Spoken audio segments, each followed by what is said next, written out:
All right. Okay. So today I want to talk about fingerprint patterns.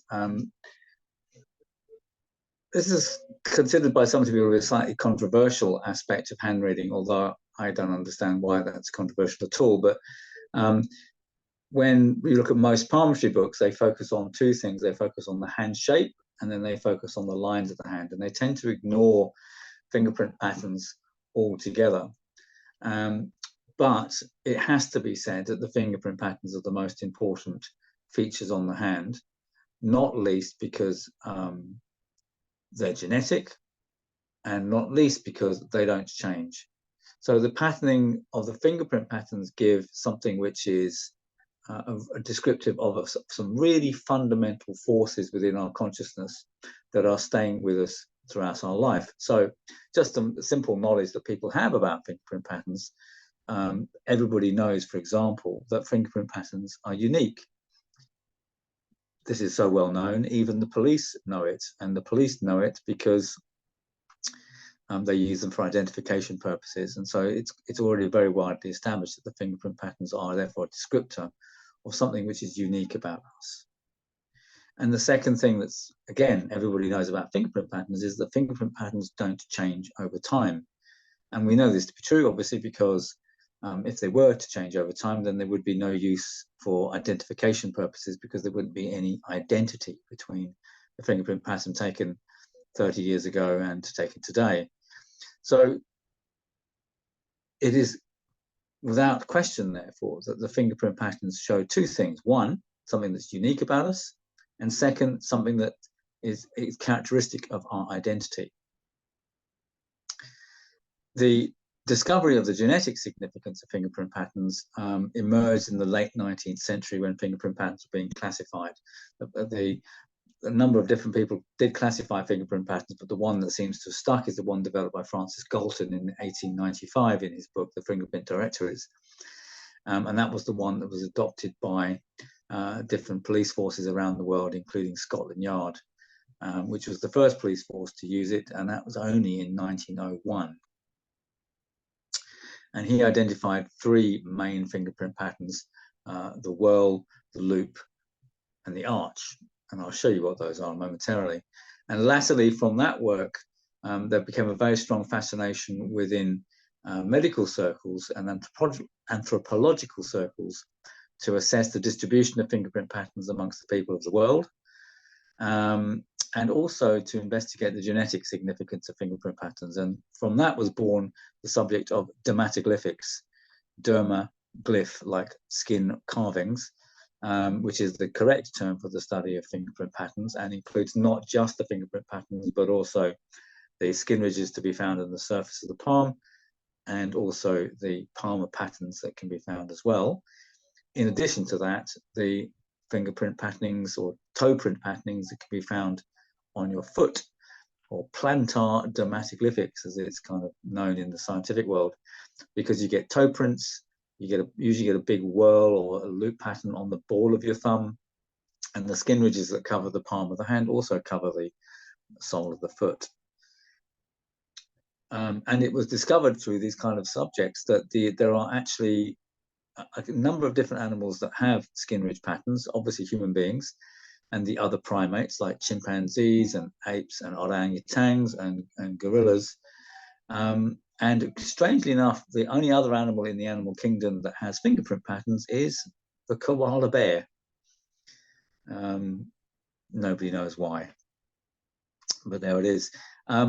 The medical significance of fingerprint patterns is an entire subject all of its own, and I'm not going to go into that now, but suffice to say that through the investigations of scientific dermatoglyphicists, it's been ascertained not only that the fingerprint patterns are genetic, but they also furnish significant medical information too, particularly with regards to chromosomal disorders such as Down syndrome, and medical disorders such as proclivity to heart disease, or neurological disorders such as Alzheimer's, schizophrenia, and digestive disorders too. So there's been 100 years or so of proper scientific work into the fingerprint patterns to ascertain their medical significance. And the genetic significance of fingerprint patterns is also evident because you find that different racial groups have different or similar distribution patterns of fingerprints in their particular racial group, which are different from other racial groups, and even indeed in families. So you might find one family has a lot of arch fingerprint patterns, for example, in the daughter and the sisters and the mother and the father. Another family might have a whole successive generations of people with whorl fingerprint patterns. So it's quite clear that the fingerprint patterns run in families and therefore describe something of the inherited characteristics that we receive from our parents as well. So it's an altogether completely fascinating subject to look at the fingerprint patterns and their significance within the hand. Now, from our point of view, of course, we're concerned primarily with the psychological significance of the fingerprint patterns. And the first person to assess that from a hand reading point of view was Noel Jaquin, writing in the 1920s, was first to kind of outline the psychological significance of the fingerprint pattern. So let's look now at what those patterns are and have a little discussion about those. Hopefully you can see that on the screen now. So this little diagram basically shows the different types of fingerprint patterns that there are. Francis Galton defined only 3 types of fingerprint patterns: the loop, the whorl, and the arch. And he described them in terms of the location of the triradius, or little triangular formation, which you will see associated with each of the prints. The loop, which is the most common fingerprint pattern, occurring on about 57% of Europeans, has 1 triradius. The whorl, which occurs on about 20% of Europeans, has 2 triradii, and the arch, which is about 8 or 9% of Europeans, has no triradius at all. So the triangular formation of the triradius is the kind of primary way to determine what type of fingerprint pattern you have. And most people will have loops. Practically, pretty much most people you meet will have 7 or 8 loops out of 10. And then some of these other patterns as well. It's very rare to find people with 7 or 8 whorls, and even more rare to find people with 7 or 8 or more arches. But these are nonetheless the 3 most common fingerprint patterns. And in addition to that, we find a few variations to those patterns. The peacock's eye is essentially a variation of the whorl, and you can think of it like a whorl shape inside a loop shape. And it also has 2 triradii, 1 inside the loop and 1 outside the loop. And for interpretive purposes, I think you might as well just consider it to be exactly like a whorl. It certainly functions in that person's life like a whorl. Then there is the radial loop, which is a loop like the ulnar loop, but it's pointing in the opposite direction. I will explain a bit more about that in a moment. But the loop fingerprint pattern can go in both directions, either pointing towards the thumb or away from the thumb, depending on which hand they're in. This is a left hand. What I'm illustrating here is a radial loop to be found. Now on the right hand, if you're looking at the hand, on the right hand, if you're looking at the hand, if you look at the palm side of the hand, you'll see with the radial loop, the opening is towards the thumb side, and the loop rises up towards the little finger side. Whereas in an ulnar loop, which occurs more commonly, the opening is on the little finger side and rises up towards the thumb side. Then there's a pattern called the double loop. The double loop is effectively 2 loops entwined together. Some people call this a composite. I'll explain why it's not a composite momentarily. I think it's best to name it as the pattern that it is, which is 2 loops going together in this kind of conflated manner like this. And again, because there's 2 loops, there are 1 triradius for each loop, so there are 2 triradii altogether. And the final pattern, and the most rare pattern of all, is the tented arch. The tented arch is a triradius which sits in the middle of the finger, and the loop patterns come up and over the arch itself. The tented arch occurs on about 1% of hands, so it is literally the most rare of all the main fingerprint patterns. Radial loops about 5%, double loop about 4%, peacock's eye about 3%. So these patterns are all kind of like minor patterns, if you like. But in total, these 7 patterns make up about 99% of all the fingerprint patterns that you're going to encounter. So just about, there are very few other fingerprint patterns other than this that you will find. Most of the fingerprints can be classified in terms of one of these 7 types of fingerprint patterns. All right, so let's have a look at some of these in detail. Here's an actual photograph of a whorl fingerprint pattern. And as you can see from the finger, you can see the triradius here and the triradius here on either side of the spiral shape that's in the middle. It doesn't matter too much whether the loop is formed of a spiral or concentric circles. The characteristic of it is essentially you've got a triradius with this kind of centripetal force in the middle of the pattern, which shows something of the characteristic of the person with this pattern. They are very self-contained, they're quite introspective, and they're basically individual. They like to do things on their own.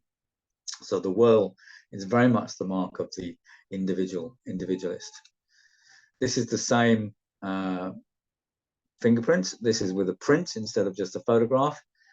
So you can see again more clearly the triradii on either side, and you can see the pattern. This is in fact a spiral form of the whorl, as you can see it radiating out from that central point. Notice the white line here on the hand. I'll just go back to the previous print. You can see that's the line there. So that's a kind of probably part of the interphalangeal creases really, but that line there translates into that formation there.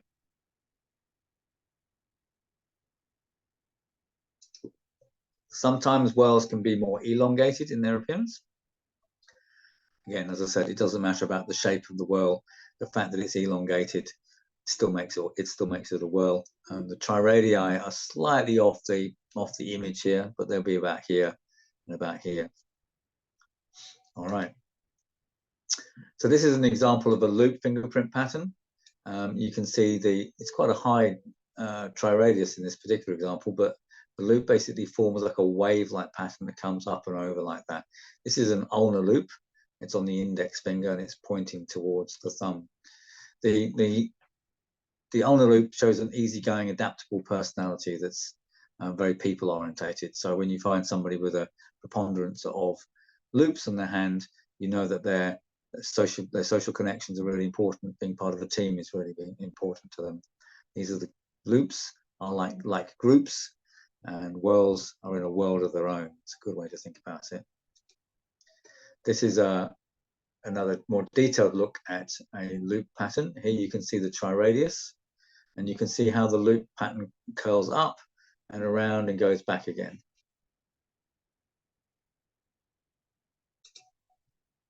And here we have a fingerprint which is called an arch. Now, if we look closely at that print, you can see that the arch is like a little humpback bridge.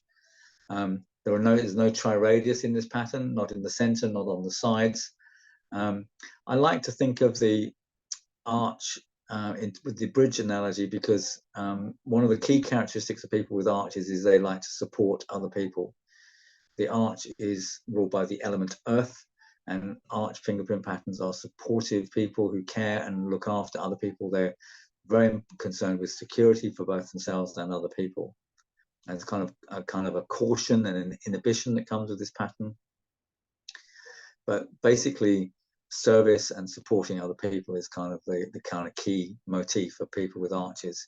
You generally only find the arch on the index finger, maybe on the middle finger, but it's rare to find more than 3 or 4 arches in a hand. So somebody with 3 arches has a lot of arch characteristics in their personality. Here's another variation on that. You can see it's a slightly higher arch pattern, but again, no triradius in the middle there. And this pattern is a tented arch. So if we can zoom in on that one, you can see what I was talking about with the triradius. The triradius is in the middle. It's got a little thrusting protrusion, and then the loops come up and over the triradius like that. So the triradius in the center like that kind of gives this energetic expression The person with a tented arch is somebody who has a lot of enthusiasm and a lot of idealism in their life. They're usually the go-getters and leaders of things. And if you find one of these, it only occurs on 1% of hands. It usually only occurs on the index finger. And you know you've got someone who's got leadership potential in a particular field. And it's a close-up of the same pattern. All right, so here's some variations. This is actually called a Newton loop. I didn't include that in the first one. Effectively, this is, depending on which finger it is, it could be either a radial loop or an another loop. It's a loop that's kind of falling over. This occurs on less than 0.05% of hands, this particular pattern. So I'm just going to show you some examples now of the kind of variations that you can find. This pattern is goodness knows what pattern. It's like a mushroom. So you've got, it's effectively, it's kind of like a double loop. There's a loop going up there and a loop going down there and a third loop going over there. This is a kind of fingerprint pattern that you will see incredibly rarely. And what you know about this kind of pattern is it's so rare that you probably won't ever see it again.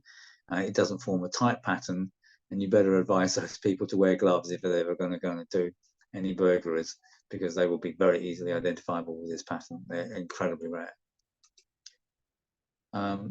This one is what we call a twin. It's what is called in the literature a twinned loop. So there's two loops there. There's got one going around underneath and one going up over the top. Sometimes the one going over the top is called a falling loop, but I like to think of this as a twinned loop.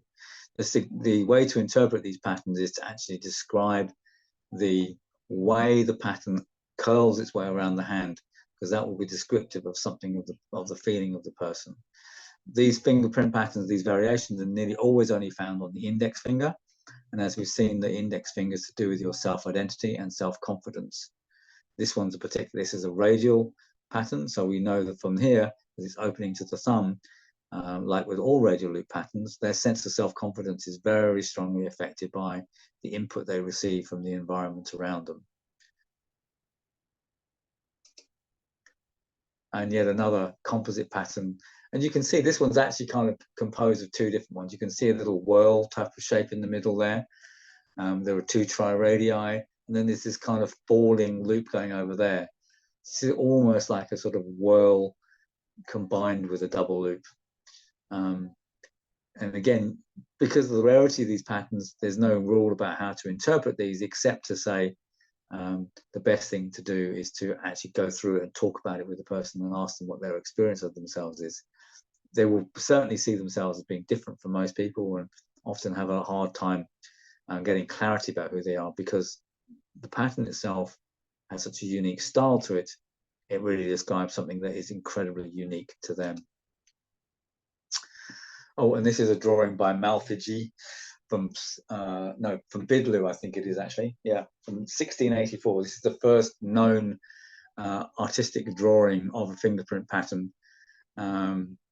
I think it was 1684. So this is one of the earliest descriptions and depictions of the Whorl fingerprint pattern.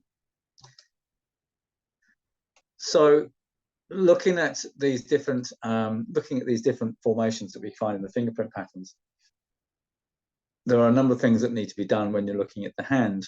The first thing, obviously, is identify the fingerprints correctly. The second thing is add up the number of fingerprint patterns that the person has, and the total number will show the overall pattern that is the dominant pattern in the person's life. That doesn't necessarily mean that's the most significant pattern, though. The most significant pattern is often the fingerprint that's the odd one out. So it's often very important to spend time focusing on, if someone has, for example, 9 loops, then the one place where that person has a whorl will take on more importance and more significance. And in whatever hand you're looking at, no matter what the distribution of fingerprint patterns are, the fingerprint pattern to be found on the index finger is always going to be the most important fingerprint pattern. Some of the fingers have the same fingerprint pattern more or less all the time on their fingers. For example, 80% of the fingerprint patterns on little fingers are loops, but only 20% of fingerprint patterns on the index finger are loops, which basically means that all the other fingerprint patterns can more commonly be found on there. And some patterns, like the tented arch and the radial loop, are pretty much only ever found on the index finger. And the double loop is commonly found on the index finger, and the arch is commonly found on the index finger too. So when you're looking at patterns, really, if you want to look at one thing, look at the fingerprint pattern on the index finger. That's will be the keynote for that personality, because it's their self-identity, how they see themselves, and what they feel, how they feel about themselves, and how confident they feel about themselves. When you're looking at the numbers of fingerprint patterns, to assess whether someone is loop dominant, they need 8 or 9 loops out of 10. To assess if they are whorl dominant, it needs to be 4 or more whorls. For arches, 3 or more arches. For double loops, 2 is enough to be double loop dominant. And with the other patterns, you'll never have a hand that's dominated by those patterns. But if you see even one example of a radial loop or one example of a tented arch, that will override everything else that you see in the hand. So it's important to get an idea of the kind of weighting significance of these different fingerprint patterns in terms of the impact that the pattern has in that person's life.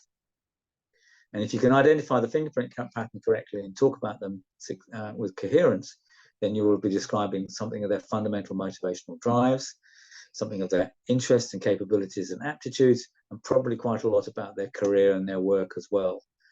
In addition to that, the fingerprint patterns will show something about the genetics, could say something about the cultural heritage from which they come from, and could say something about the their medical history or medical genetics as well. So there's an enormous amount of information to be gleaned from the fingerprint patterns.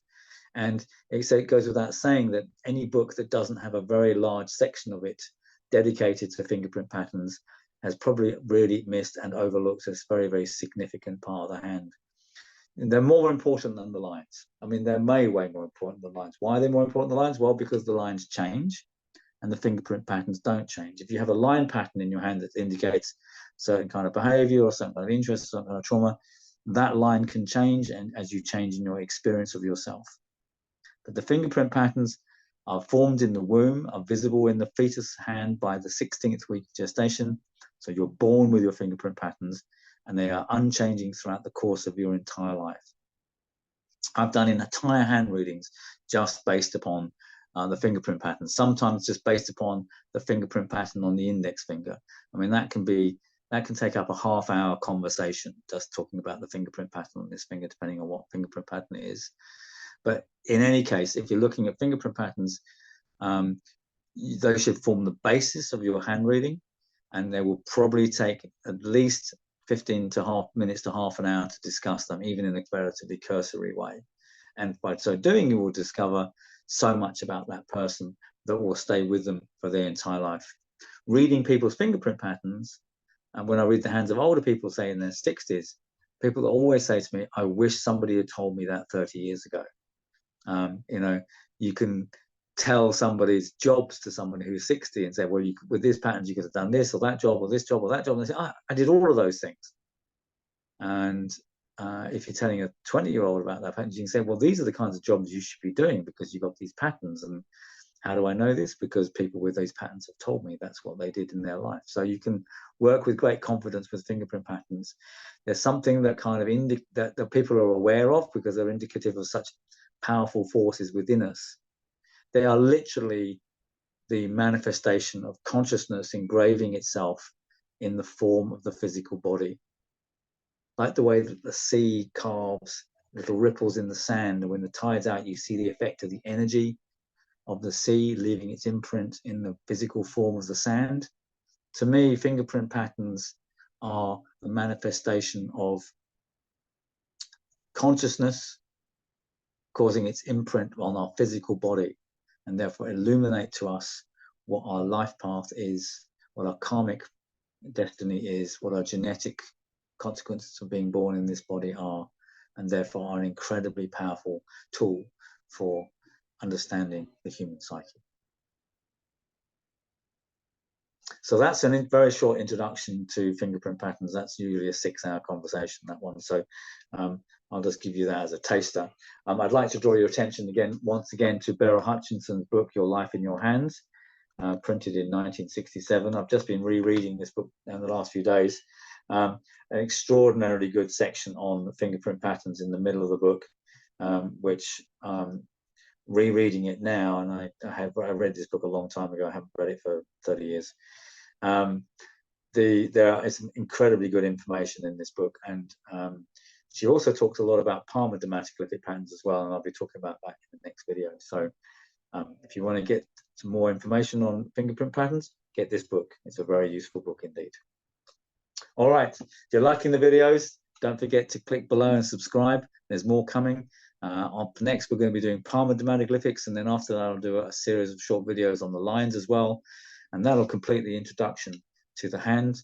So ask me questions, put some comments in the notes below, and I'll see you next time.